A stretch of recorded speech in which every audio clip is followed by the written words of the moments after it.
सामीन कराम, आप सुन रहे हैं तारीखी औराक में से सैयद अहमद और ऊधम सिंह का एक दिलचस्प किस्सा जिसका नाम है सैयद का सजीला। मुझे उम्मीद है आपको मेरी ये काविश पसंद आएगी। आपने अगर अभी तक मेरा चैनल माई वॉइस सब्सक्राइब नहीं किया तो अभी मेरे चैनल को सब्सक्राइब करके बेल नोटिफिकेशन ऑन कर लीजिए ताकि आने वाली हर नई कहानी की इत्तला बर वक्त आप तक पहुंच सके। किस्सा शुरू करने से पहले मैं बताता चलूं कि इसके रावी हैं तास और इसको तहरीर किया है इनायतुल्लाह मरहूम ने। यकम दिसंबर सन 1826 की शाम अभी गहरी नहीं हुई थी। सल्तनत मुगलिया का सूरज कभी का डूब चुका था। किले जो मुगलों ने तामीर किए थे वो उनके मकबरों की तरह उदास और खामोश थे। उनमें एक किला लाहौर था जिसे शाही किला कहते हैं। अब ये किला सिखों के कब्जे में था। इस किले का किलादार ऊधम सिंह किले के अंदर रोजमर्रा मामूल के मुताबिक टहल रहा था। दो मुहाफिज उसके साथ थे। एक सिख दौड़ता हुआ आ रहा था।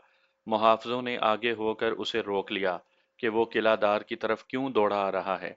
उसने बताया कि वो किले का कासिद है, आने दो इसे। किलादार ऊधम सिंह ने हुक्म दिया, इधर आओ। क्यों आए हो? एक मुसलमान को पकड़ा है महाराज, कासिद ने आकर कहा। वो कहता है कि मैं इस्लामी फौज का कासिद हूँ और महाराजा के लिए पैगाम लाया हूँ। आपकी इजाजत के बगैर उसे महाराजा के सामने नहीं ले जाया जा सकता। इस्लामी फौज? ऊधम सिंह ने अपने आप से सवाल किया। कौन सी इस्लामी फौज? ओ, ये पिशावर के पठान कवानीन का कासिद होगा, उसने रऊनत से कहा। उनके कासिद को गिरफ्तार करने की क्या जरूरत थी? वो सुलह का पैगाम लाया होगा। ऐसे कमजोर लोगों के कासिद से डर कैसा? चलो मैं आता हूँ। वो उस जगह पहुंचा जहां सिख सिपाहियों ने एक मुसलमान को गिरफ्तार कर रखा था। कमोबेश 20 सिख तिलवारे सौंते एक जवां साल मुसलमान को घेरे में लिए हुए थे। किलादार ऊधम सिंह को देखकर उन्होंने घेरा खुला कर दिया। ऊधम सिंह ने देखा कि 20-22 साल की उम्र का एक मुसलमान जिसकी रंगत गोरी थी, खड़ा हुआ मुस्कुरा रहा था। उसकी तलवार उसकी नियाम में थी। ऊधम सिंह के चेहरे पर खफत का तासुर आ गया। उसने जत्थेदार काहन सिंह की तरफ गुस्सीली निगाहों से देखा। महाराज, काहन सिंह ने किलादार की आंखों में गुस्सा और सवाल भांप कर कहा, ये महाराजा से मिलना चाहता है मगर अपनी तलवार हमारे हवाले नहीं करता। क्या नाम है तुम्हारा? ऊधम सिंह ने उस जवां साल मुसलमान से पूछा। कहाँ से आए हो? मेरा नाम हिम्मत खान है, मुसलमान ने जवाब दिया। मैं अपने सालारे आला सैयद अहमद का पैगाम महाराजा रंजीत सिंह के नाम लेकर आया हूँ। ओह, सैयद अहमद, ऊधम सिंह ने बेनियाजी से कहा, जैसे सैयद अहमद को वो कुछ समझता ही ना हो। उसने कहा, क्या वो चंद आदमियों को साथ लेकर सालारे आला बन गया है? वो कुछ भी है, मैं महाराजा रंजीत सिंह के नाम उनका पैगाम लाया हूँ, हिम्मत खान ने कहा और अपने गिर्द सिखों के घेरे को देखकर बोला, आपका कोई हकीर आदमी भी हमारे यहाँ आ जाए तो हम उसके साथ ये सलूक नहीं करेंगे जो मेरे साथ हो रहा है। ये किला है नौजवान, ऊधम सिंह ने कहा, हमारे कुछ कायदे कवानीन है। हम तुम्हें महाराजा से मिलवा देंगे लेकिन तुम्हें अपनी तलवार हमारे हवाले करनी पड़ेगी। कुछ कायदे कानून हमारे भी हैं, हिम्मत खान ने कहा। हमारा मजहब हथियार दुश्मन के हवाले करने को गुनाह कहता है। मैं आपके महाराजा को कत्ल करने नहीं आया, उन्हें पैगाम देने आया हूँ। क्या पैगाम दोस्ती का है? ऊधम सिंह ने पूछा। मुसलमान अब दोस्ती का हाथ बढ़ाने के सिवा कुछ नहीं कर सकते। इसका इन्हसार महाराजा रंजीत सिंह के जवाब पर है, हिम्मत खान ने कहा।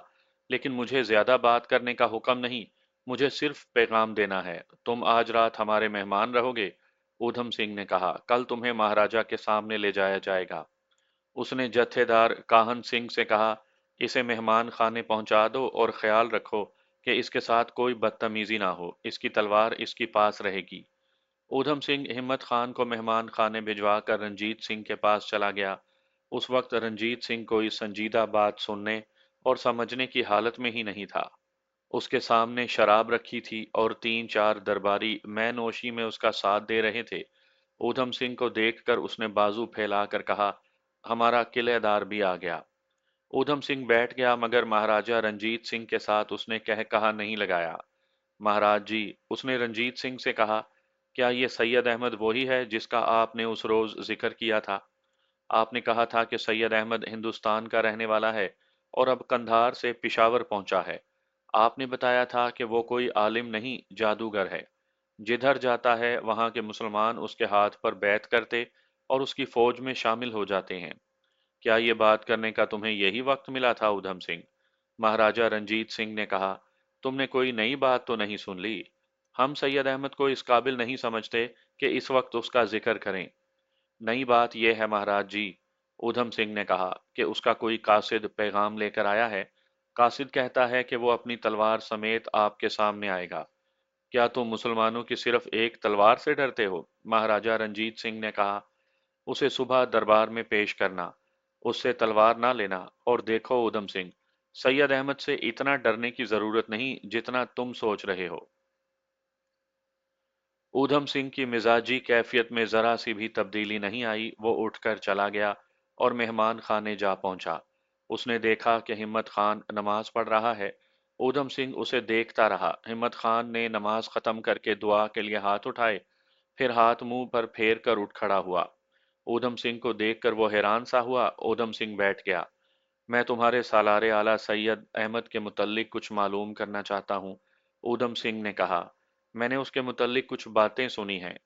आपको मुझसे ये उम्मीद नहीं रखनी चाहिए कि मैं हर वो बात बता दूंगा जो मुझे नहीं बतानी चाहिए, हिम्मत खान ने कहा। आपने मेरी इज्जत अफजाई की है, लेकिन मैं आपको अपना दोस्त नहीं कह सकता। मैं आपको ये नहीं बता सकता कि हमारी फौज कितनी है, हमारे हथियार कैसे हैं और हमारा लड़ने का तरीका क्या है। मैं आपको अपने सालारे आला सैयद अहमद के मुतल्लिक बता दूंगा कि वो कौन हैं और क्या चाहते हैं। मैं यही जानना चाहता हूँ, ऊधम सिंह ने कहा। आपको मेरी बातें अच्छी नहीं लगेंगी, हिम्मत खान ने कहा। यह मजहब का मामला है और हर कोई अपने मजहब को सच्चा समझता है। फिर भी आप जो कुछ जानना चाहते हैं वो मैं आपको बता देता हूँ। उनका नाम सैयद अहमद है। हिंदुस्तान के शहर बरेली के रहने वाले हैं। अल्लाह ने उन्हें रूह की रोशनी दी है, इशारा दिया है और उन्हें एक मंजिल दिखाई है जो हक और सदाकत की मंजिल है। सैयद अहमद आलम दीन हैं, लेकिन वो हुजरे में बैठकर अल्लाह अल्लाह करने वाले और मिंबर पर खड़े होकर वाज करने वाले आलिम नहीं। वो अल्लाह की राह में जिहाद का सबक देते हैं। मुसलमान के लिए जिहाद इबादत है। हिंदुस्तान इस्लामी मुल्क है। मुसलमान बादशाह अल्लाह की राह से भटक गए तो आपने देखा है कि यहाँ इस्लाम का परचम सरनगू हो गया और इस मुल्क पर समुंदर पार से आया हुआ फिरंगी काबिज होता चला जा रहा है। सैयद अहमद ने हमें सबक दिया है कि कुरान की रूह से मुसलमान किसी का गुलाम नहीं हो सकता, क्योंकि गुलामी में इस्लाम की रूह मर जाती है। सैयद अहमद हिंदुस्तान में अल्लाह की हुक्मरानी कायम करना चाहते हैं। इस वक्त मुल्क के हालात ऐसे हैं कि जिहाद लाजमी हो गया है। चुनाचे वो सिर्फ जिहाद का सबक देते हैं। कुफार को वो हक की दावत देते हैं। वो कहते हैं कि इंसान पर इंसान का कानून नहीं, अल्लाह का कानून चलेगा। हमारे सालारे आला वो ही कहते हैं जो कुरान में लिखा है। वो गांव-गांव, नगर-नगर घूमते हैं। सबसे पहले मुसलमानों को अपना पैगाम देते और उन्हें अल्लाह का रास्ता दिखाते हैं। उन्हें कहते हैं कि कुफर के खिलाफ जंग एक इबादत है और अल्लाह की राह में तीख जनी के बगैर दीन का इल्म मुकम्मल नहीं हो सकता। वो जहाँ जाते हैं वहाँ के मुसलमान उनके मुरीद हो जाते हैं। उनकी आवाज़ में ऐसा जादू है कि कोई मुसलमान उनके कहे को टाल नहीं सकता। उनकी ज़बान में खुदा की आवाज़ है। बेशुमार गैर मुस्लिम भी उनके हाथ पर बैठ करके मुसलमान हो गए हैं। मैं आलिम नहीं, हकीर इंसान हूँ। मैं उनकी तरह बात नहीं कर सकता, इसलिए आपको मेरी ज़बान में वो जादू नज़र नहीं आएगा। मेरी ज़बान में वो असर नहीं। आप कभी उनकी ज़बान सुने तो आप कहेंगे कि ये इंसान नहीं, खुदा बोल रहा है। फिर आप भी मेरी तरह तीरों की बारिश में भी और दुश्मन की तलवारों के साए में भी नमाज पढ़ने की ख्वाहिश करेंगे। अगर आप मुझसे पूछेंगे कि हमारे लड़ने का तरीका क्या है, तो मैं सिर्फ ये जवाब दूंगा कि हम अल्लाह के भरोसे पर लड़ते हैं। सिख कोई कौम नहीं थी, ये एक कबीला था जिसकी तारीख में हुक्मरानी और जंगो जदल का नामो निशान नहीं मिलता था। इसलिए वो फन हरबो ज़र्ब से आरी थे। अलबत्ता लड़ना जानते थे, क्योंकि उनका पेशा डाका जनी और राजनी था। ये जराइम वो गिरोहों की सूरत में करते थे। सल्तनत मुगलिया के खात्मे के बाद हिंदुस्तान की कैफियत दगरगूं थी। अंग्रेज पांव जमाने की कोशिश कर रहे थे, कोई हुकूमत नहीं थी। इस अफरा तफरी से सिखों ने फायदा उठाया और पंजाब पर काबिज हो गए। उनका दौरे हुकूमत, जिसकी तवालत सिर्फ 40 साल थी, अंग्रेजों और मुसलमानों से लड़ाइयां लड़ते गुजर गया। मुसलमानों को सैयद अहमद शहीद ने तहरीक मुजाहिदीन के प्लेटफॉर्म पर मुत्तहिद कर दिया था। सिखों में अगरचा फहमो फरासत की कमी और खुदसरी और सरकशी ज्यादा थी, लेकिन लाहौर किले का कमांडर ऊधम सिंह संजीदा जहन का आदमी था। वो सोचना समझना जानता था। उसने सैयद अहमद शहीद के कासिद से उनके नजरियात सुने तो वो उनका मजाक उड़ाने के बजाय खामोशी से मेहमान खाने से निकला। उसका सर झुका हुआ और चलने का अंदाज बता रहा था कि वो किसी गहरी सोच में खोया हुआ है। अगली सुबह महाराजा रंजीत सिंह शाहाना तख्त पर बैठा था। ये तख्त किसी मुसलमान बादशाह की यादगार था। रंजीत सिंह के चेहरे पर फिरौनियत थी। उसका दरबार उन रिवायती बादशाहों जैसा था जिनसे तारीख भरी पड़ी है। रंजीत सिंह के सामने बैठे हुए दरबारियों, पीछे खड़े मुहाफिजों और रानी पर सन्नाटा तारी था, क्योंकि महाराजा के तेवर बता रहे थे कि वो खुशमगी हैं और वो दरवाजे की तरफ देख रहा था जैसे किसी का मुंतजिर हो। हिम्मत खान दरबार में दाखिल हुआ। उसके दाएं और बाएं दो सिख लंबी बर्छियां उठाए आ रहे थे। हिम्मत खान रंजीत सिंह के सामने जा रुका और बोला, अस्सलामु अलैकुम। महाराजा ने सर को झटका देकर दरबारियों और मुहाफिजों पर नजरें दौड़ाई और गरज कर पूछा, इसे किसी ने बताया नहीं कि यह महाराजा रंजीत सिंह का दरबार है जहां आने वाला झुककर सलाम करता है? महाराजा, हिम्मत खान ने कहा, कोई मुझे बताता तो भी मैं झुककर सलाम ना करता। मैं यही पैगाम लेकर आया हूं कि किसी इंसान को हक हासिल नहीं कि वो किसी इंसान को अपने सामने झुकाए। अल्लाह के बंदे सिर्फ अल्लाह के सामने सर झुकाते हैं। मैं वो पैगाम जो तुम सैयद अहमद का लाए हो सुनकर तुम्हारी किस्मत का फैसला करूंगा। महाराजा रंजीत सिंह ने कहा, क्या तुम्हें यहाँ भेजने वाले ने बताया नहीं कि रंजीत सिंह के दरबार के नाम से अंग्रेज और पठान कांपते हैं? तुम कमसिन हो, तुम में जवानी की नादानी और जोश है। उसने गरज कर कहा, पैगाम क्या है? हिम्मत खान ने गोल किया हुआ कागज खोला और बुलंद आवाज से पढ़ने लगा, खुदा के हकीर बंदे सैयद अहमद का पैगाम, पंजाब के हाकिम महाराजा रंजीत सिंह के नाम। मैं तुम्हारे सामने 3 सूरतें रखता हूँ। पहली ये कि इस्लाम कबूल कर लो, फिर तुम हमारे भाई और हमारे मुसावी होगे, लेकिन इसमें कोई जबर नहीं। दूसरी सूरत ये कि इस्लाम कबूल ना करो, हमारी इताअत कबूल कर लो और जिजिया अदा करते रहो। इस सूरत में तुम्हारे जानो माल की हिफाजत ऐसे ही करेंगे जैसे हम अपने जानो माल की करते हैं। और तीसरी सूरत ये कि अगर तुम्हें ये दोनों सूरतें मंजूर ना हो तो लड़ने के लिए तैयार हो जाओ। और सुन लो कि सारा यागिस्तान और मुल्क हिंदुस्तान का हर एक मुसलमान हमारे साथ है। तुम्हें शराब से इतनी मोहब्बत नहीं जितनी हमें शहादत से है। सैयद अहमद सालार आला लश्कर मुजाहिदीन। महाराजा रंजीत सिंह फुंकारने लगा। मुहाफिजों के हाथ करपानों के दस्तों पर चले गए। दरबारी उठ खड़े हुए। हिम्मत खान, जिसके चेहरे पर सलीके से तराशी हुई छोटी दाढ़ी थी, होंठों पर मुस्कुराहट लिए रंजीत सिंह के सामने खड़ा था। उसकी नजरें बड़ी आहिस्ता आहिस्ता तमाम दरबार में घूमने लगीं। वो हर सिख का चेहरा और हाथ करपान के दस्ते पर देखता गया। दरबारी हुक्म के इंतजार में महाराजा रंजीत सिंह की तरफ देख रहे थे। सिर्फ एक सिख था जिसका चेहरा बेतासुर था, और वो यूं बैठा रहा जैसे उसका इस मंजर के साथ कोई ताल्लुक ना हो। वो था किलेदार ऊधम सिंह। ये लड़का बड़ी दूर से आया है, रंजीत सिंह ने कहा। मैं इसकी मां पर रहम करता हूं, इसे कत्ल ना किया जाए। इसका सर, दाढ़ी और मूछें बिल्कुल मूंड कर इसे लाहौर से निकाल दिया जाए। काहन सिंह जत्थेदार ने हिम्मत खान के अकब से झपटा मारा और उसकी तलवार म्यान से खींच ली। 5-6 मुहाफिजों ने हिम्मत खान को घेरे में ले लिया और उसे धकेलते हुए दरबार से ले गए। सैयद अहमद, रंजीत सिंह ने तंजिया कहा, सैयद अहमद, ये मलीच मुसले बर्बाद हो गए हैं, मगर अभी तक इनके दिमाग से हिंदुस्तान की बादशाही नहीं निकली। मौलवियों की तरह वाज करने वाला सैयद अहमद खालसा राज से टक्कर लेने आया है। उसे किसी ने बताया नहीं कि अब राज करेगा खालसा। महाराज, ऊधम सिंह ने कहा, बगैर देखे बगैर जाने दुश्मन को कमजोर ना समझें। कासिद नौशहरा से आया है, इसका मतलब यह है कि मुसलमानों का लश्कर नौशहरा तक आ गया है। सैयद अहमद ने शायद ठीक ही लिखा है कि तमाम यागिस्तानी उसके साथ हैं। मुझे यह भी पता चला है कि हिंदुस्तान और पंजाब के मुसलमान भी नौशहरा और पिशावर जा रहे हैं। सैयद अहमद ने उनमें कोई और ही रूह फूंक दी है। हमें वहां पेशबंदी कर लेनी चाहिए, नहीं तो खालसा राज ज्यादा देर कायम नहीं रह सकेगा। हमें मुसलमानों को अकोड़ा और नौशहरा की पहाड़ियों में लड़ाना चाहिए। अगर वो लाहौर के मैदानों में आ गए तो वो लड़ाई में सहूलत महसूस करेंगे। बुद्ध सिंह इस वक्त कहाँ होगा? रंजीत सिंह ने पूछा। उसके साथ कितना लश्कर है? वो दरिया के इस तरफ है, दीवान ने उठकर जवाब दिया। उसके साथ तकरीबन 7,000 नफरी है। काफी है, रंजीत सिंह ने कहा। निहायत अच्छे घोड़े पर कासिद को अभी दौड़ा दो। बुद्ध सिंह को पैगाम दो कि फौरन अकोड़ा पहुंच जाए और किसी मौजू जगह पर खैमा जन हो जाए, लेकिन लश्कर को तैयारी की हालत में रखे और वहां के किसी मुसलमान को भेजकर मालूम करे कि सैयद अहमद के साथ कितनी नफरी है। बुद्ध सिंह अपने फैसले खुद करे और सैयद अहमद के लश्कर को खत्म करे। हिम्मत खान को दरबार से निकालकर काहन सिंह लेकर जा रहा था। उसके साथ 3 सिख सिपाही थे।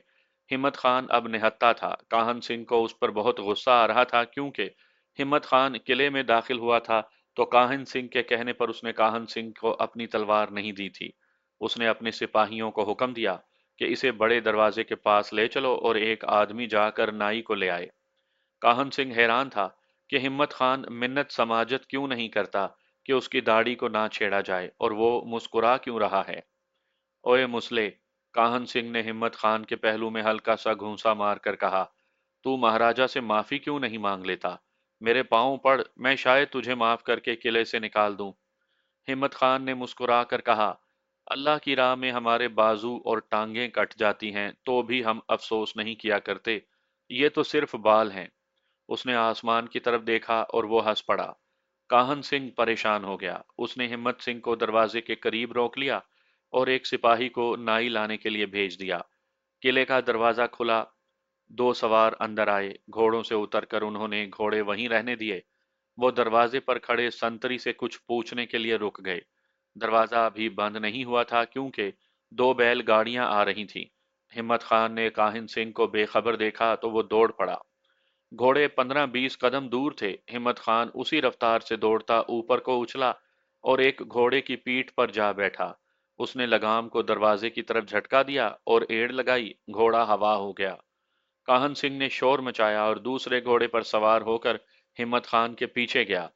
उसके पीछे 2 सिपाही घोड़ों पर सवार होकर गए, लेकिन हिम्मत खान दूर निकल गया था। उसके लिए खतरा यह था कि वो निहत्था था। दूसरा खतरा यह कि फौजियों के पास तोड़ेदार राइफलें भी आ गई थीं, जो सामने से बारूद और छर्रे भरकर फायर की जाती थीं। उसके ताक़ुब में आने वाले उस पर फायर कर सकते थे। वो आम रास्ते से हट गया। उस जमाने में रावी तक का इलाका घना जंगल था। वो उस जंगल में दूसरी सिमत चला गया। चूंकि ये सर्दियों का मौसम था, इसलिए जहां कहीं से दरिया का पाट चौड़ा था, वो पानी ज्यादा गहरा नहीं था। हिम्मत खान ने जनूब की तरफ दूर जाकर घोड़ा दरिया में डाल दिया। उसके सामने बड़ा लंबा सफर था। अटक से पिशावर तक के इलाकों पर सिखों की हुक्मरानी थी। ये हुक्मरानी नहीं, बल्कि लूट खसूट, जुल्म व तशद्दुद, बेगार और अंधेर नगरी थी। सिखों ने इस इलाके को तकसीम करके ठेके पर दे रखा था। ये ठेकेदार लोगों से मालिया, लगान और कई इकसाम के टैक्स वसूल करते और सिखों का खजाना भरते थे।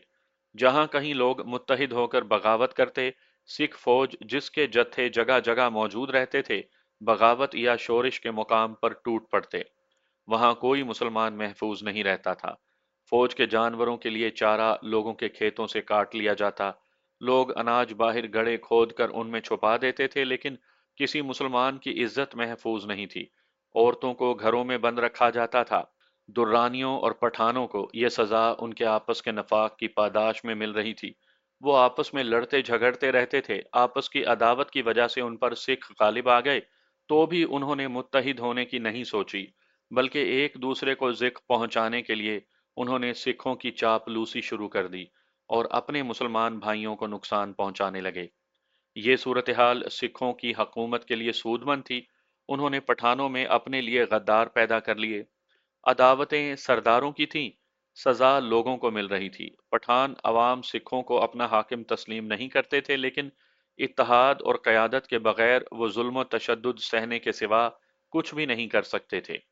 इन हालात में सैयद अहमद शहीद इस इलाके में आए। उन्होंने देखा कि बहुत से लोग अपने कुनबों को साथ लेकर पहाड़ों में जा छुपे और कसम पुरसी की जिंदगी गुजार रहे थे। सैयद अहमद शहीद ने उन लोगों को सिखों के खिलाफ इत्तेहाद की दावत दी। लोगों ने सुख का सांस लिया। मस्जिदों से एक बार फिर अजानों की और कलमा तैयबा की बुलंद आवाजें सुनाई देने लगीं। हिम्मत खान जब नौशहरा पहुंचा, उस वक्त वो नीम जान था। उसका चेहरा लाश की मानिंद था। उसे फौरन सैयद अहमद शहीद के सामने पेश किया गया। उसने हाँफते कांपते बताया कि महाराजा रंजीत सिंह ने उनके पैगाम और पैगाम लेकर जाने वाले के साथ क्या सलूक किया है। सैयद अहमद शहीद ने उसी वक्त जंग की तैयारी का हुक्म दे दिया।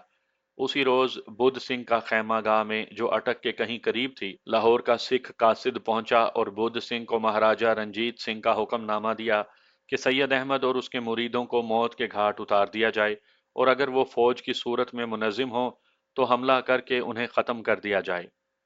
बुद्ध सिंह ने उससे पहले ही अपना कासिद लाहौर को दौड़ा दिया था।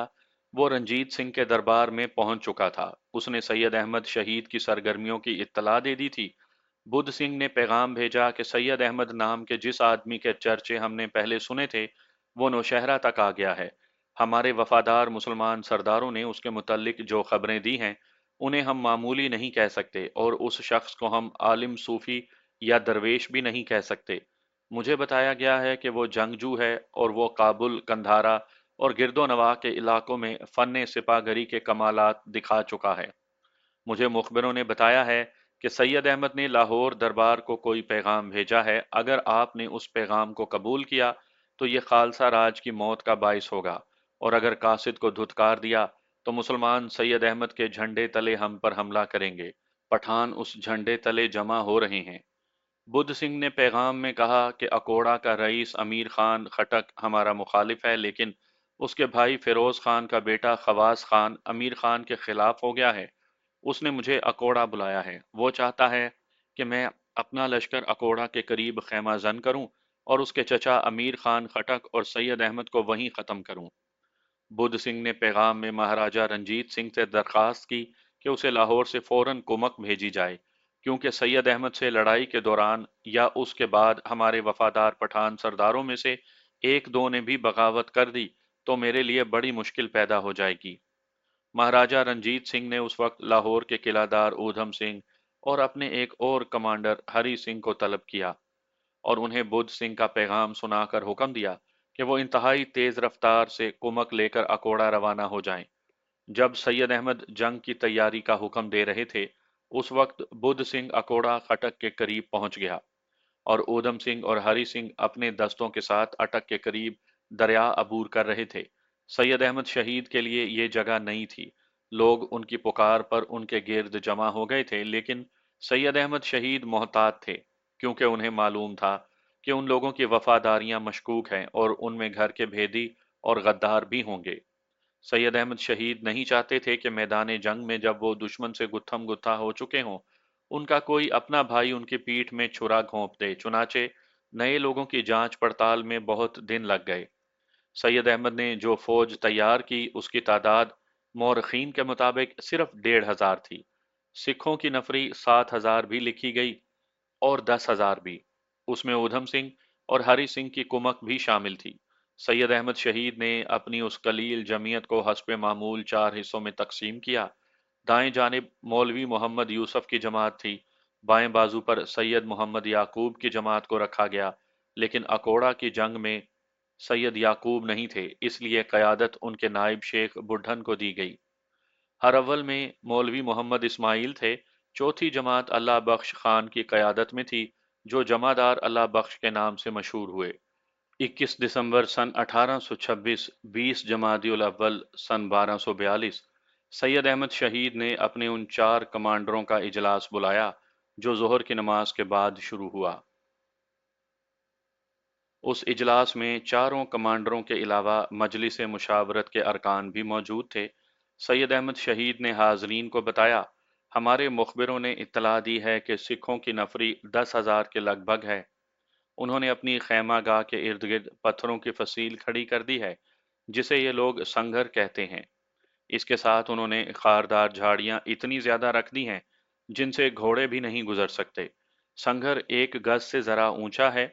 सिख अपनी खैमागाहों को इसी तरह महफूज किया करते हैं। ان کی خیمہ گاہ کے ایک طرف دریا ہے، ہماری کل تعداد 1,500 ہے۔ اپنے اللہ کے اس فرمان کو نہ بھولنا کہ تم اگر ایمان والے اور ثابت قدم رہے تو تم میں سے 20 200 پر غالب آ جائیں گے۔ مسلمانوں کی تعداد ہمیشہ کم رہی ہے، اس کمی کو ایمان کی قوت سے پورا کرنا ہے۔ آپ سب محسوس کرتے ہوں گے کہ اتنی قلیل نفری اتنی کثیر فوج کے خلاف آمنے سامنے کی لڑائی نہیں لڑ سکتی۔ ہمیں شب خون مارنا پڑے گا، اور اس کے بعد بھی ہم ضرب لگاؤ اور ادھر ادھر ہو جاؤ کا طریقہ اختیار کریں گے۔ آپ جانتے ہیں کہ یہ لڑائی کس طرح لڑی جاتی ہے۔ آپ میں سے کون آج رات شب خون مارنے کو تیار ہے؟ کون تھا جو کہتا کہ وہ تیار نہیں؟ لیکن سید احمد شہید کی نظر انتخاب جمعدار اللہ بخش پر پڑی۔ جمعدار اللہ بخش ہندوستان کے ضلع اناؤ کے رہنے والے تھے اور انگریزوں کی فوج میں بھرتی ہو گئے۔ سید احمد شہید نے تحریک مجاہدین کا علم بلند کیا تو جمعدار اللہ بخش ان سے آ ملے اور ان کے دستے راست بن گئے۔ مجاہدین، سید احمد شہید نے کہا، خدائے ذوالجلال ہماری نیتوں اور ہمارے مقاصد سے آگاہ ہے۔ ہم اپنی حکمرانی قائم کرنے کے لیے وطن سے بے وطن نہیں ہوئے، ہم مسلمانوں کی حکمرانی بحال کرنے نکلے ہیں۔ ہمیں ملک ہندوستان کو کفر کی غلاظت سے پاک کرنا ہے۔ اجلاس کے حاضرین کو ایسے واز کی ضرورت نہیں تھی، وہ گھروں سے سر بقف نکلے تھے۔ انہوں نے اجلاس سے پہلے ظہر کی نماز سید احمد کے پیچھے پڑھی تھی۔ انہوں نے جب دعا کے لیے ہاتھ اٹھائے تو ان کی آنکھوں سے آنسو بہہ نکلے۔ مقتدی جانتے تھے کہ ان کا امام خدا کے حضور گڑ گڑا رہا ہے اور فتح و نصرت کی بھیک مانگ رہا ہے۔ بہت سے مقتدیوں کی آنکھوں سے آنسو نکل آئے تھے۔ اجلاس میں سید احمد شہید نے ایمان اور جذبات کی باتوں کے بعد جمعدار اللہ بخش کو شب خون مارنے کے متعلق کچھ ہدایات دیں۔ کچھ دیر بحث مباحثہ ہوا اور شب خون کی اسکیم تیار ہو گئی، اور یہ بھی طے ہو گیا کہ کتنی نفری جائے گی۔ اس نفری میں ہمت خان بھی شامل تھا۔ اس نے اپنے آپ کو رضاکارانہ طور پر پیش کیا تھا۔ مہاراجہ رنجیت سنگھ کے دربار میں اس کے ساتھ جو سلوک ہوا تھا، اس کا وہ انتقام لینے کو بےتاب تھا۔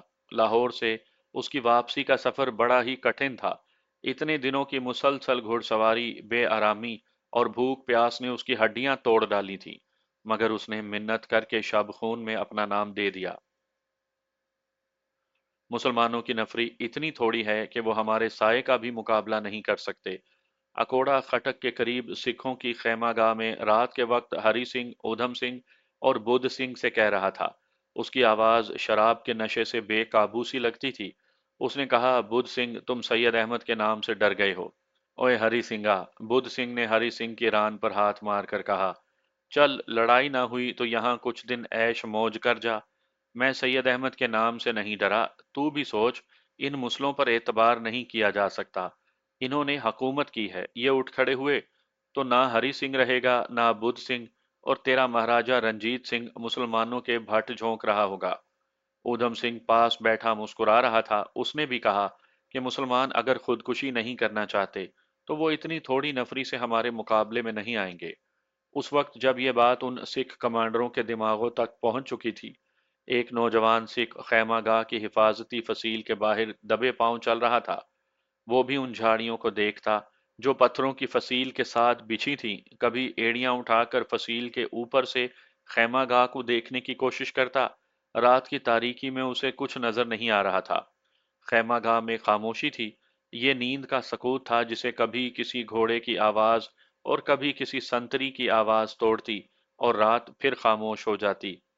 یہ نوجوان سکھ تمام تر خیمہ گاہ کے گرد گھوم گیا اور جدھر سے آیا تھا ادھر ہی چلا گیا۔ کچھ دور جا کر اسے آواز سنائی دی، آ گئے ہمت خان۔ وہ اس طرف گیا۔ اس نے مصنوعی داڑھی چہرے سے نوچ کر پھینک دی۔ اس کے نیچے اس کی اپنی بڑی خوبصورت داڑھی تھی۔ اس نے سر سے پگڑی بھی اتار پھینکی جو اس نے سکھوں کی طرح باندھ رکھی تھی۔ وہ سکھ نہیں، ہمت خان تھا، جو سکھوں کے بھیس میں خیمہ گاہ کا جائزہ لینے گیا تھا، اور اس کے انتظار میں جمعدار اللہ بخش کھڑا تھا۔ ہمت خان نے جمعدار اللہ بخش کو خیمہ گاہ کی کیفیت تفصیل سے بتائی اور کہا کہ شب خون مارنے کے لیے فضا صاف ہے۔ تاریخوں میں لکھا ہے کہ ان چھاپہ مار جاں بازوں نے مقامی پٹھانوں کی رہنمائی میں چھوٹی چھوٹی کشتیوں سے دریائے کابل عبور کیا تھا، کیونکہ خشکی کے راستے پر سکھ فوج گشت کر رہی تھی اور گشت کی نفری زیادہ ہوتی تھی۔ دریا پار کر کے ہمت خان کو خیمہ گاہ کے جائزے کے لیے بھیجا گیا تھا۔ ہمت خان نے سنگر میں ایک جگہ دیکھ لی تھی جہاں سے اندر جایا جا سکتا تھا۔ جمعدار اللہ بخش نے اپنے جاں باز چھاپا ماروں کو آخری ہدایات دیں اور کہا، ہم سب نے ایک دوسرے کا کہا سنا معاف کر دیا ہے۔ اللہ کے سوا کوئی نہیں جانتا کہ کون زندہ واپس جائے گا۔ صرف یہ خیال اپنے سامنے رکھو کہ آج کا شب خون تمہارا آخری فرض ہے، اور اس کے بعد تم خدا کے حضور چلے جاؤ گے۔ اب یہ فیصلہ خود کرو کہ اللہ کے حضور سرخرو ہو کر جانا ہے، یا فرض سے نظریں چرا کر۔ چھاپا ماروں کے اس جتھے میں سے کسی کی بھی آواز نہیں نکلی، کیونکہ انہیں خاموشی برقرار رکھنے کی بڑی سخت ہدایت دی گئی تھی۔ انہوں نے اللہ اکبر کے نعرے یوں سینوں میں روک رکھے تھے جیسے عقابوں کو پنجرے میں بند کر دیا گیا ہو اور وہ پنجرے توڑنے کو پھڑ پھڑا رہے ہوں۔ 10,000 سکھوں کی خیمہ گاہ میں نیند کا موت جیسا سکوت طاری تھا۔ بے ہوشی کی اس نیند میں دیسی شراب کا عمل دخل زیادہ تھا۔ سکھ شراب کے بغیر اس پودے کی مانند ہوتا ہے جسے پانی نہ ملے، لہذا سکھوں کی فوج کو پانی بعد میں اور شراب پہلے دی جاتی تھی۔ وہ شراب کے زور پر لڑتے تھے۔ سنتری بیدار تھے اور گھوم پھر رہے تھے۔ چھاپا مار دبے پاؤں خیمہ گاہ کی حفاظتی باڑ اور پتھروں کے سنگھر سے دور دور ہمت خان کی رہنمائی میں اس مقام تک جا رہے تھے جہاں سے اندر جانا تھا۔ بعض مورخوں نے چھاپا ماروں کی نفری 100 لکھی ہے اور بعض نے 900 کے قریب، لیکن شب خون میں اکثر کم سے کم نفری لے کر جایا جاتا ہے۔ تعداد 900 نہیں ہو سکتی۔ بہرحال یہ جتھا اس مقام کے قریب پہنچ گیا۔ جمعدار اللہ بخش نے وہ جگہ دیکھی اور سنگھر کے باہر کی خاردار جھاڑیاں ایک طرف کروا دیں اور دو چھاپا مار دیوار سے اندر کود گئے۔ انہوں نے اندر کی طرف بچھائی ہوئی جھاڑیاں ہٹا دیں۔ وہاں سے کچھ اور چھاپا مار اندر چلے گئے۔ ان میں سے 4 اپنی تلواریں سونتے ایک جگہ چھپ گئے تاکہ سنتری ادھر آئیں تو انہیں ختم کر دیا جائے۔ ہمت خان جب اکیلا آیا تھا تو یہ نہیں دیکھ سکا تھا کہ سنتریوں کے پاس ہتھیار کیا ہیں۔ ان کے پاس برچیاں نہیں بلکہ توڑے دار بندوقیں تھیں۔ چھاپا مار اندر چلے گئے۔ انہوں نے اس طرف کے خیموں کی رسیاں کاٹ دیں اور اوپر سے برچیاں مارنے لگے۔ خیموں میں دبے ہوئے سکھ مرنے کے سوا کچھ نہیں کر سکتے تھے۔ شور اٹھا تو کسی سنتری نے ادھر کو بندوق کر کے فائر کر دیا۔ تمام چھرے مولانا باقر علی عظیم آبادی کے سینے میں اتر گئے۔ مولانا نے بلند آواز سے پکارا، میرے دوستو مجھ سے ہتھیار لے لو، یہ اللہ کی امانت ہے، انہیں دشمن ہاتھ نہ لگائے۔ وہ گرے اور شہید ہو گئے۔ وہ اس شب خون کے پہلے شہید تھے۔ اس کے بعد ایک قہر تھا جو سکھوں پر ٹوٹ پڑا، ایک قیامت تھی جو برپا ہوئی۔ مجاہدین خیموں کی رسیاں کاٹتے اور گرے ہوئے خیموں پر برچیاں مارتے چلے جاتے تھے۔ کسی مجاہد چھاپا مار نے ایک خیمے کو آگ لگا دی۔ سکھوں کی تعداد 10,000 تھی۔ اتنی مخلوق ہڑبڑا کر بیدار ہوئی، اپنے ساتھیوں کی چیخ و پکار اور اللہ اکبر کے نعروں کی گرج سنی تو سوائے بھاگنے کے کچھ نہ سوچ سکی۔ بہت کم سکھوں نے سمجھنے کی کوشش کی کہ یہ کیا ہو رہا ہے۔ وہ مقابلے کے لیے تیار ہوئے، لیکن سامنے کوئی دشمن ہوتا تو مقابلہ کرتے۔ وہاں تو بھگدڑ اور نفسا نفسی تھی۔ جمعدار اللہ بخش کی نظر سکھوں کی توپوں پر تھی۔ انہوں نے چند ایک چھاپا مار اپنے ساتھ رکھے ہوئے تھے۔ انہوں نے ایک سکھ کو پکڑ لیا اور اسے جاں بخشی کا وعدہ دے کر پوچھا کہ توپیں کہاں ہیں۔ سکھ انہیں توپوں تک لے گیا۔ جمعدار اللہ بخش نے اسے بھگا دیا۔ اب یہ توپیں مجاہدین کی تھیں۔ خیمہ گاہ میں کئی جگہوں سے شعلے اٹھ رہے تھے۔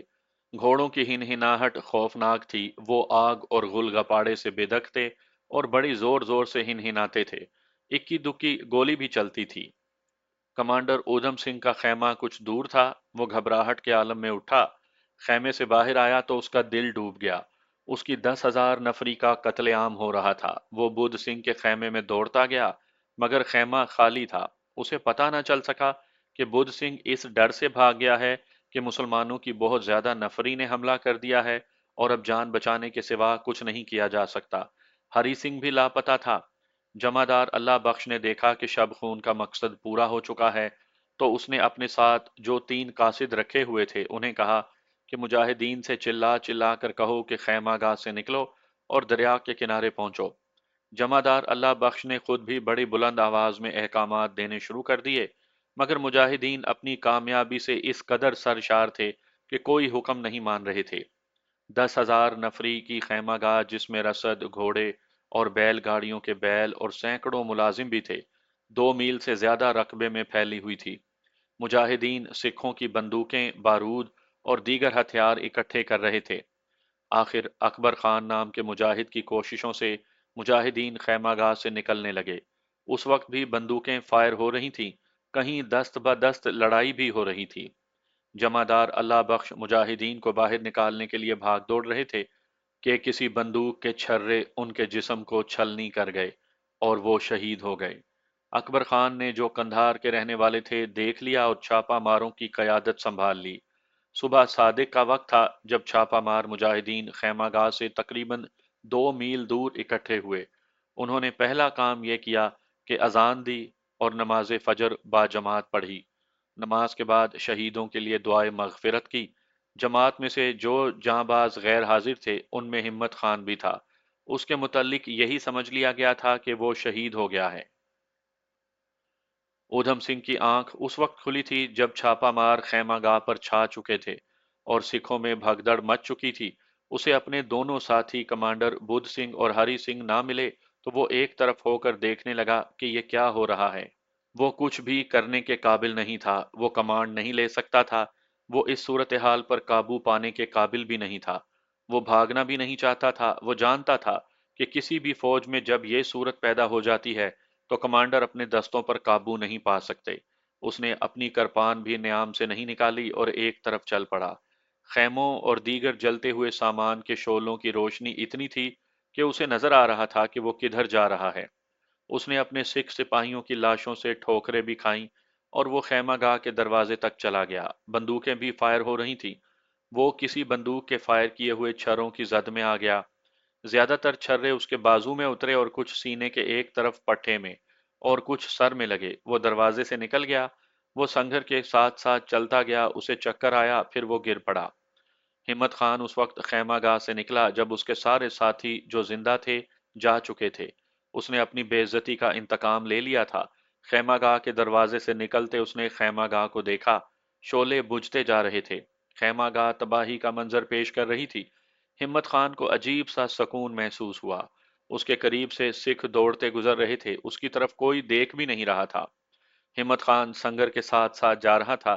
جہاں سنگر ختم ہوا وہاں سے زمین نیچے کو جا رہی تھی۔ وہ نیچے اترنے لگا اور اس کے دائیں بائیں 2 ٹیکریاں آ گئیں۔ ان سے گزرتے صبح کی سفیدی نکھرنے لگی۔ اس کے ساتھی نماز پڑھ کر اس کے لیے دعائے مغفرت کر چکے تھے۔ اس نے دیکھا کہ ایک آدمی زمین پر پڑا ہے۔ وہ لاش ہی ہو سکتی تھی۔ وہ دوڑ کر اس کے قریب گیا کہ یہ کوئی اس کا اپنا ساتھی ہی نہ ہو۔ وہ اس کا اپنا ساتھی نہیں، کوئی سکھ تھا۔ اس نے حقارت سے ہاتھ پیچھے کر لیا، لیکن صبح اتنی صاف ہو چکی تھی کہ اسے اس شخص کا چہرہ اچھی طرح نظر آ گیا۔ ہمت خان نے جھک کر اسے دیکھا تو اس کے منہ سے نکلا، او، یہ تو اودھم سنگھ ہے۔ تب اس نے اس کی نبض پر انگلیاں رکھیں۔ وہ زندہ تھا۔ ہمت خان کو لاہور قلعے میں اودھم سنگھ کا سلوک یاد تھا۔ اس نے وہاں ہمت خان کی یہ عزت افزائی کی تھی کہ جب اسے کہا جا رہا تھا کہ وہ تلوار اتار دے تو اودھم سنگھ نے سکھوں کو حکم دیا تھا کہ وہ اس کی تلوار اس کے پاس رہنے دیں۔ دربار میں تمام محافظوں نے تلواریں نکال لی تھی اور سارے درباری اس کے خلاف اٹھ کھڑے ہوئے تھے۔ اس وقت اس نے اودھم سنگھ کو دیکھا تھا۔ وہ واحد آدمی تھا جو اسے غصیلی نظروں سے نہیں گھور رہا تھا اور اس نے اپنی کرپان کے دستے پر ہاتھ بھی نہیں رکھا تھا۔ اس رات اودھم سنگھ اس کے پاس مہمان خانے میں گیا اور اس کی باتیں توجہ سے سنی تھیں۔ اودھم سنگھ کے اس سلوک کے علاوہ ہمت خان نے اس شخص میں نہ جانے کیا دیکھا تھا کہ وہ اسے اچھا لگا تھا۔ اس نے کہا، اودھم سنگھ، زندگی اور موت اللہ کے ہاتھ میں ہے، لیکن میں تمہیں یہاں نہیں مرنے دوں گا۔ تمہیں بچانے کی کوشش ضرور کروں گا۔ لیکن اودھم سنگھ بے ہوش پڑا تھا۔ وہ کچھ بھی سن نہیں رہا تھا۔ ہمت خان نے گھٹنے ٹیک کر اسے اٹھایا اور کندھے پر ڈال کر اٹھ کھڑا ہوا۔ اتنے قوی ہیکل آدمی کے بوجھ تلے وہ چل پڑا۔ اودھم سنگھ ہوش میں آیا تو اس نے آہستہ آہستہ آنکھیں کھولیں۔ ادھر ادھر اور اوپر دیکھا۔ اسے اپنے اوپر چھت نظر آئی اور اس کے پاس جانی پہچانی شکل و صورت کا ایک جوان سال آدمی بیٹھا تھا۔ اودھم سنگھ نے اپنا دایاں بازو پٹیوں میں جکڑا ہوا پایا۔ سر پر بھی پٹیاں لپٹی ہوئی تھیں۔ اس کے ہونٹوں سے حیرت زدہ سرگوشی نکلی، ہمت خان، مجھے تم یہاں لائے ہو؟ جب ہمت خان نے اسے بتایا کہ وہ کہاں سے اور کس طرح اسے اٹھا لایا ہے تو اودھم سنگھ حیرت سے جیسے سن ہو گیا ہو۔ वो उस इलाके की दुश्वारियों और फासलों से वाकिफ था। इतने में एक आदमी अंदर आया और उसने कहा, अमीरुल मोमिनीन तशरीफ ला रहे हैं। हिम्मत खान उठ खड़ा हुआ। सैयद अहमद शहीद अंदर आए। ऊधम सिंह उठ बैठा और बड़े गौर से सैयद साहब को देखने लगा। मुझे बताया गया है कि आपके जख्म गहरे नहीं। सैयद अहमद शहीद ने ऊधम सिंह के सर पर हाथ रखकर कहा, जल्द ठीक हो जाएंगे। हिम्मत खान ने मुझे बताया है कि लाहौर में आपने इसके साथ बहुत अच्छा सलूक किया था। हमारा सलूक भी आपको मायूस नहीं करेगा। मैं आपका कैदी हूँ, ऊधम सिंह ने कहा। आप मेरे साथ जो सलूक चाहें कर सकते हैं। मैं अगर मायूस भी होऊंगा तो भी तो आपका क्या बिगाड़ लूंगा। आप हमारे कैदी नहीं, मेहमान हैं, सैयद अहमद शहीद ने कहा। जख्म ठीक होने तक आप हमारे मेहमान रहेंगे, फिर आपको उसी इज्जत और एहतराम से रुखसत किया जाएगा जो एक कमानदार और किलादार का हक है। मैं आपके लिए दुआ करूंगा, आप जल्द सेहत याब हो जाएंगे। और सैयद साहब ऊधम सिंह के सर पर हाथ फेर कर चले गए। ऊधम सिंह की नजरें दरवाजे पर जमी रहीं, जिसमें से सैयद अहमद शहीद निकल कर गए थे। हिम्मत खान की आवाज ने उसे चौंका दिया। ये हैं सैयद अहमद, हमारे सालार आला और अमीरुल मोमिनीन, जिनके मुतल्लिक आपने मुझसे लाहौर किले में पूछा था। हाँ, ये शख्स अपने आप में जादू का असर रखता है, ऊधम सिंह ने कहा। जिस मकान में ऊधम सिंह को रखा गया था, ये अकोड़ा खटक से कुछ दूर एक गांव का कच्चा मकान था। ऊधम सिंह की हर रोज मरहम पट्टी होने लगी और उसे निहायत अच्छा खाना दिया जाने लगा। सैयद अहमद शहीद उसकी तीमारदारी को आते थे। उन्होंने उस पर कभी जाहिर ना होने दिया कि उसे दुश्मन या गैर मुस्लिम समझा जा रहा है। अलल सुबह उसके कानों में बड़ी सुरीली आवाज पड़ती। ऊधम सिंह को मालूम था कि कोई कुरान पढ़ रहा है, लेकिन किसी आवाज में कभी उसने ये तासुर महसूस नहीं किया था। एक रोज हिम्मत खान उसके पास अकेला बैठा था। ऊधम सिंह जैसे फट पड़ा, बोला, हिम्मत खाना, मैं सिख हूं, मुझ पर रहम ना करो। हम मुसलमानों को अजियतें दे दे कर मारते हैं तो हमें लुत्फ आता है। हम मुसलमान औरतों की इज्जत लूट कर नाचा करते हैं, मुसलमानों के बच्चों को कत्ल करके हम कह कहे लगाया करते हैं। तुम मेरे साथ मेहमानों जैसा सलूक क्यों करते हो? हम ये नहीं देख रहे कि आप सिख हैं, हिम्मत खान ने कहा। हम ये याद रखते हैं कि हम मुसलमान हैं। हम सिर्फ मैदान जंग में कताल करते हैं। औरत, बच्चा, निहत्था आदमी और जख्मी किसी भी कौम का हो, हम उस पर हाथ नहीं उठाते। हमारे अमीरुल मोमिनीन ने आपके महाराजा को कबूल इस्लाम का पैगाम भेजा है, लेकिन आपको नहीं कहा कि इस्लाम कबूल कर लें, क्योंकि आप हमारे रहमो करम पर हैं। अगर मैं अपनी मर्जी से इस्लाम कबूल कर लूं तो हमें यकीन करना पड़ेगा कि आप किसी खौफ या लालच से इस्लाम कबूल नहीं कर रहे, हिम्मत खान ने जवाब दिया। एक रोज ऊधम सिंह को जब वो सेहतयाब हो चुका था और बाहर घूमने फिरने लगा था, पता चला कि सैयद अहमद शहीद गांव में मौजूद हैं। वो उनके कमरे में चला गया और उनके पांव पर सर रख कर कहा, उसे मुसलमान कर लिया जाए। उसे कहा गया कि वो आज़ाद है और वो वापस जा सकता है, लेकिन उसने यही एक रट जारी रखी कि वो मुसलमान होना चाहता है। आखिर सैयद अहमद ने उसे कलमा तैयबा पढ़ा कर मुसलमान कर लिया और उसका नाम इस्माइल रखा। मुसलमान होकर उसने बताया कि उसकी माँ और जवान बहन भी उसके साथ आई थी।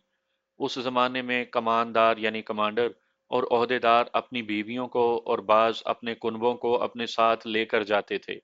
ऊधम सिंह अपनी माँ और अपनी बहन को अपने साथ लाया था। उन्हें खैमा गाह में रखने के बजाय उसने उन्हें अकोड़ा से कुछ दूर एक गांव में रखा था। उसने कहा कि वो उन्हें अपने पास लाना चाहता है। वो इलाका सिखों की बड़ी जालिम अमलदारी में था। वो उन्हें लाने की सोच ही रहा था कि मुजाहिदीन के एक जासूस ने इत्तला दी कि इस्माइल के कबूल इस्लाम की खबर बुद्ध सिंह तक पहुंच गई है और उसने हुक्म दिया है कि इस्माइल यानी ऊधम सिंह की माँ और बहन को पकड़ लाओ।